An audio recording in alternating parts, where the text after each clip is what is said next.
होता है कि उसको पकड़ के आप जेल में भर दो। जो हमारा पंजाबी दोस्त है वो पंजाबी स्टेट और भी कंट्री में है, लेकिन आप उसका ऊपर में अगर ऐसा करेंगे तो उसको खिलाफ में भी हम आवाज उठाएंगे। जब महाराष्ट्र में हिंदी भाषी को निकाल दिया था तो हम लोगों ने पहले आवाज उठाया था। इसको समझना पड़ेगा। हम इधर में कितना भी स्टेट का आदमी रहते हैं, चाहे मजदूर हो, चाहे बिजनेसमैन हो, चाहे दुकानदार हो, चाहे हकार हो, चाहे कर्मचारी हो, सबको हम इज्जत करते हैं। हम कभी उसके ऊपर में हाथ नहीं लगाएंगे कि वो हमारा हिस्सा है, वो हमारा देश का हिस्सा है। हम उसको पसंद करते हैं, हम सम्मान करते हैं हर भाषा को। जैसे क्या हुआ गया বাঙালিদের উপর আপনাদের এত রাগ কেন? কি করেছে বাঙালিরা আপনাদের? যে রবীন্দ্রনাথ ঠাকুর রাখি বন্ধন করেছিলেন, আজকে দুটো জাতীয় সঙ্গীত इंडिया एवं बांग्लादेश रविन्द्रनाथ ठाकुर, क्या जनगण मन अधिनायक एक बंगाली में नहीं गाया था? तब तो देश यूनाइटेड था, यूनाइटेड इंडिया था।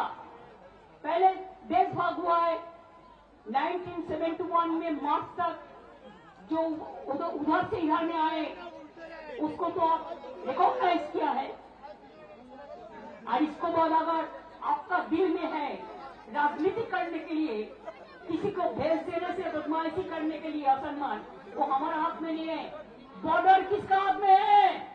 जो बीजेपी इसको बांग्लादेश या रोहिंग्या कहते हैं, आई चैलेंज यू। आपको लज्जा ऐसा होना चाहिए, शर्म होना चाहिए। बॉर्डर किसका हाथ में है? बीएसएफ का हाथ में। होम मिनिस्टर कौन है?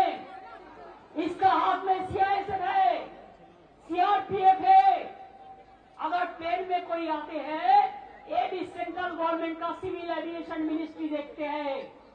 ट्रेन पे भी कोई आते हैं तो इसका देखने का काम सेंट्रल गवर्नमेंट को होगा है, हमारा नहीं।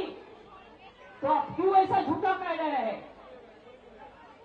आप झूठा क्यों कह रहे हैं?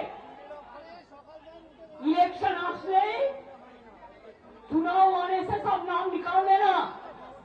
एक तो इलेक्शन कमीशन बैठे हैं, मैं उसको डिसरेस्पेक्ट नहीं करते हैं, लेकिन अगर कोई बीजेपी दलाली करे तो हम उसको इंसान के लिए हम कहेंगे दलाली मत करना, हम नहीं छोड़ेंगे।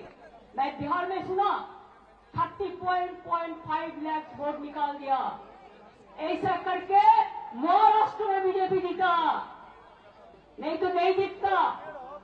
दिल्ली में भी ऐसा करके जीता, बिहार में भी ऐसा प्लान कर रहा है, वो भी हमारा भाई बहन है। बंगाल में भी प्लान करना है। हम तो इंच में लड़ाई करेंगे और दिखा लेंगे बिना युद्धे 1 इंच जमिও আমরা ছাড়ব না।